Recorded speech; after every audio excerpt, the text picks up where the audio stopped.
Magandang umaga po sa inyong lahat mga kaibigan, mga idol at mga taga-subaybay, tagapagtangkilik dito pong aking pong ginagawang vlog.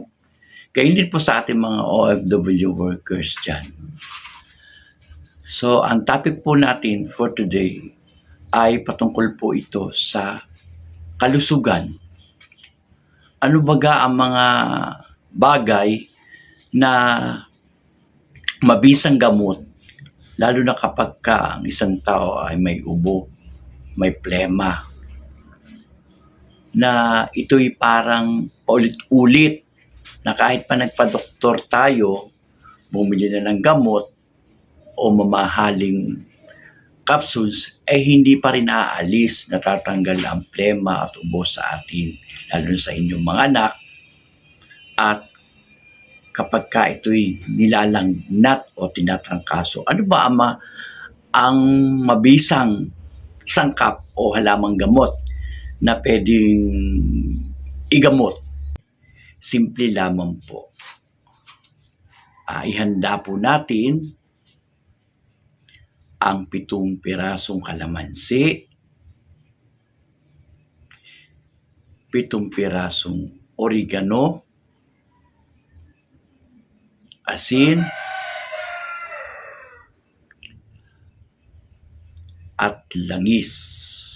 So, ilan po yan sa mga sangkap na maaari nating ihalo para mabuo ang isang mabisang gamot, panlunas sa ubo o plema, pantanggal.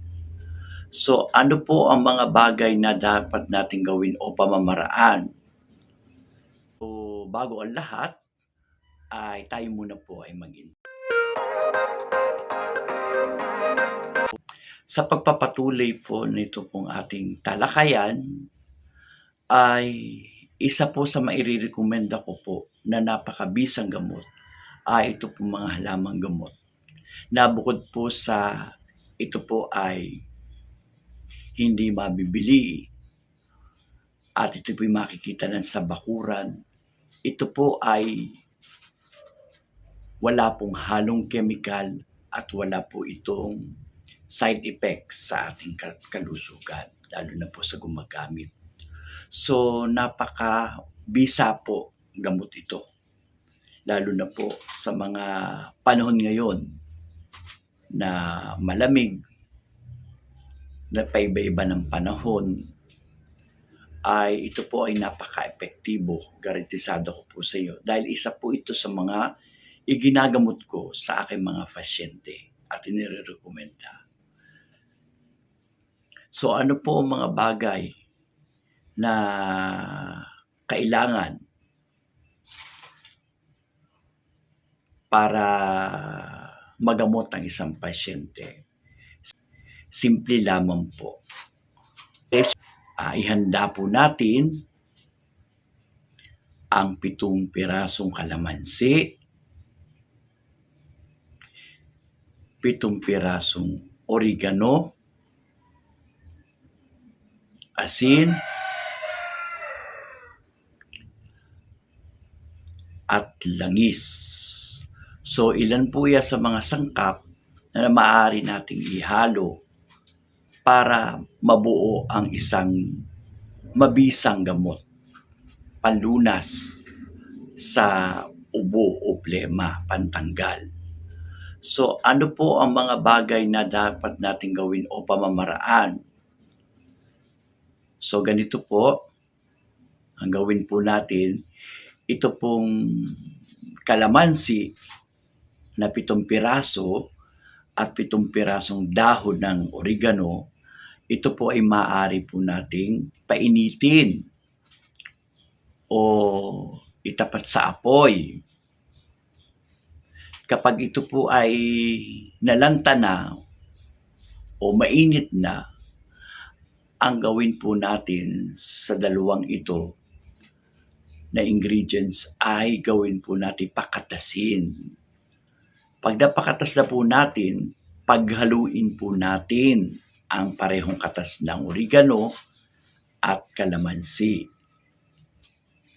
At kapag po iyan ay nakataslan na, nahaluan na ng langis, lagyan po natin ng konting asin.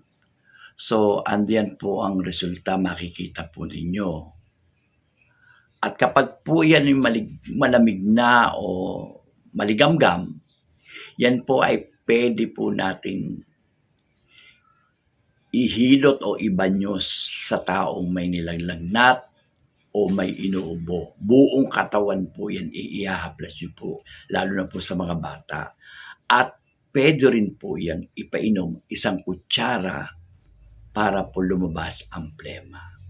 So, ganun po kadali at ganun din ka-epektibo. At mararamdaman naman po ng bata yan ang gaan ng pakiramdam. So, ilan po yan sa mga tip na aking pong ipinayos sa inyo na napaka-efektibo. Garantisado po yan at walang epekto sa ating katawan o side effect na tinatawag. So, isa po yung herbal. Saan lang po yung makukuha natin? Sa ating pong likod bakuran. Kung may tanim po tayo, hindi na po tayo maaaring bumili o presyo po ay napakamura lang at ito po ay kayang-kaya po natin sa abot ng ating makakaya. So, andyan na po. Hanggang sa muli po, ito po ang inyong lingkod na si Apo Joey. Hanggang sa aking pagbabalik, antabayanan niyo po ang aking pong i-upload na video.